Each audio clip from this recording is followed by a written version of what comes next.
smoking is injurious to health. It causes cancer. মদ্যপান স্বাস্থ্যের পক্ষে ক্ষতিকারক. Consumption of alcohol is injurious to health.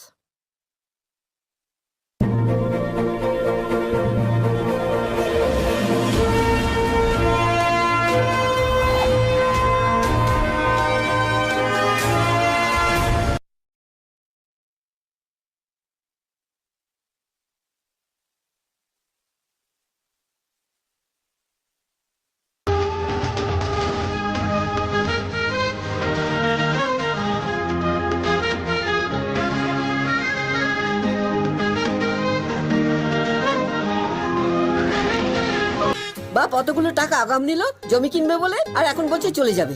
আগে গুনে গুনে সব টাকা শোধ করবি, তারপরে যাওয়ার নাম করবি।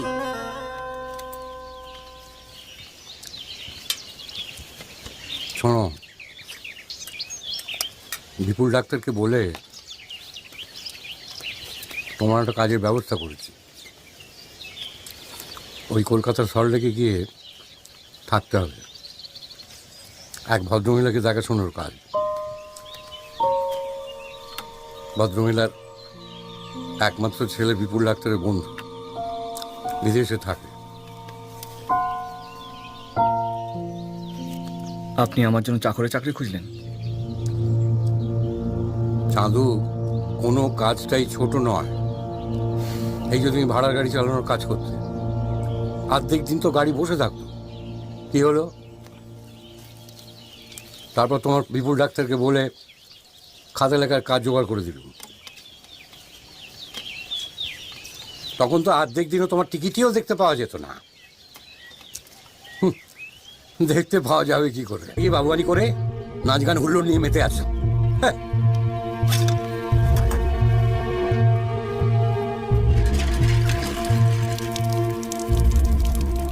ভাবনাকে উঠে পড়লি যে? পেট ভরে গেছে। এই দাদা, এখনই না বললে হচ্ছিল না কথাগুলো? নিজেকে রোজগার করতে হয় না তো, তাই ভাতের থালা ঠেলে ফেলে উঠে গেল। বাবু মেদিনীপুরের ছেলে, ভালো গাড়ি চালায়। বাবা বোধহয় প্রাইমারি স্কুলের টিচার। তোমার বিপুলকে মনে আছে? আমার সঙ্গে ডাক্তারি পড়তো। কত ছেলেই তো আসতো তখন বাড়িতে, বাড়িটা গম গম করতো তখন। তোর বন্ধুরা, ছোটর বন্ধুরা। অত বড় বাড়ি তো মা, তাই একা লাগে। শুভও টেনশন করে, মেইনটেনেন্সও তো অনেক। বৌমা কেমন আছো মা? এবার বাড়ি বাড়ি বাদিকটা ছাড়ুন মা। এই বাড়িটা তো শুধু ইট কাঠ পাথরের বাড়ি নয় মা। একদিন এই বাড়িতে আমার ভরা সংসার ছিল। বোম্বা ছোটর কত স্মৃতি। মা, আমি তাহলে কনফার্ম করে দিচ্ছি। ও কত টাকা নেবে কিছু বলেছে? তুমি কেন টাকার কথা চিন্তা করছো? বাবা তো কম রেখে যায়নি। Why you calling? আমি কালকে ঠামি। হাই ঠাম্মি। কেমন আছো দিদি ভাই? এই শীতে বাড়িতে আসছো তো? এই রে, এই শীতে তো আমার সেমিস্টার চলবে। I don't think I can come over. আর তাছাড়া ওখানে ভীষণ গরম, খুব মশা, আমি পারবো না। তার থেকে বরং তুমি চলে এসো। তোমার ব্রেকফাস্ট রেডি করে দিলাম, গরম করে নিও। ওকে। যতই গরম হোক, তবু তো তোমার নিজের দেশ, নিজের বাড়ি, এই জোরই আলাদা। ঠাম্মি, I am not even a citizen of that country. And frankly speaking, ওখানে আমি ভীষণ বোর হই।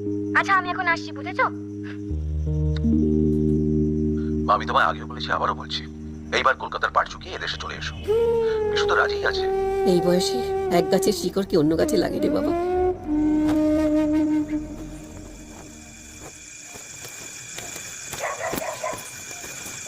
দাদা, আমার এসব লাগবে না। বাবার উপর রাগ করে চলে যাচ্ছিস দাদা? আমার কারোর উপর রাগটাক নেই। বাবার আসলে খুব চাপ। মানে যে বাড়ি বাড়ি গিয়ে টিউশন পড়াতে যেত, তারা সব পটাপট ছেড়ে দিচ্ছে। সব গিয়ে ওই কোচিং সেন্টারে ভর্তি হচ্ছে। বেশ তো, আমি চলে গেলে সব সমস্যার সমাধান হয়ে যাবে, তাই তো? কাল চলে যাচ্ছিস, রাজ? চলে যাচ্ছি না, হ্যাঁ, ঘাড় ধাক্কা দিয়ে বের করে দেওয়া হচ্ছে। আর কি কাজ? একটা বুড়ির খেয়াল রাখা, তার দেখভাল করা, তার লেজুর হয়ে থাকা। বাড়ি কবে আসবে? আসবো না সালা। কবে আসবে? আমি তো কেউ না। একদিন অনেক টাকা রোজগার করবো। এই দুনিয়ার টাকা না থাকলে কেউ দাম দেয় না। মাসে তো একবার ছুটি দেবে, বাড়ি আসিস দাদা। বললাম তো আসবো না। টাকা রোজগার করবো, টাকা পাঠিয়ে দেবো। পুরো তো ছেলের দরকার নেই, টাকার দরকার। টাকা পাঠিয়ে দেবো।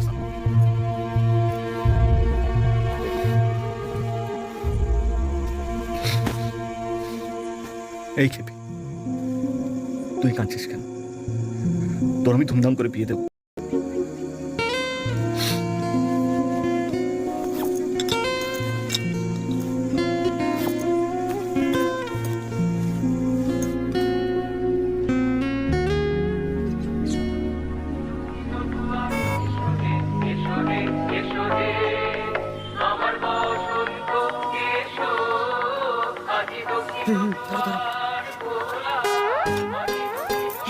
এই এক হয়েছে, রাত দিন কানে ফোন গুজে রেখেছে।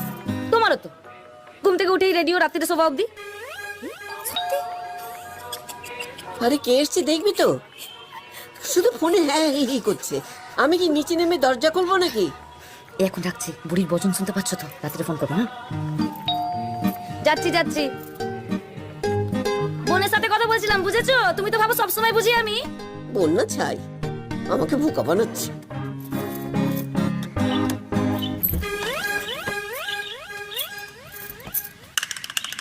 কাকে চাই? মেদিনীপুরে বিপুল ডাক্তার পাঠিয়েছে। সুলেখা মিত্র বাড়ি তো এটা।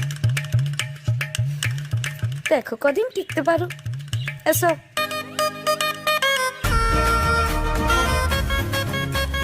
এই কার সঙ্গে কথা বলছিস?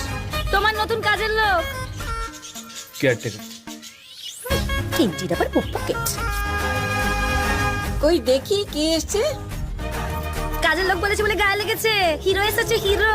এই তুই চুপ কর। নমস্কার। কি নাম তোমার? চন্দন চ্যাটার্জি।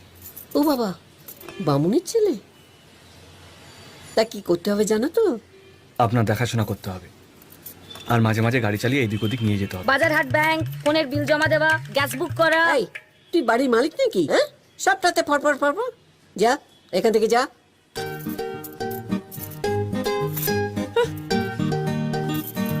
শোনো বাবা, আমাকে দেখার কিছু নেই।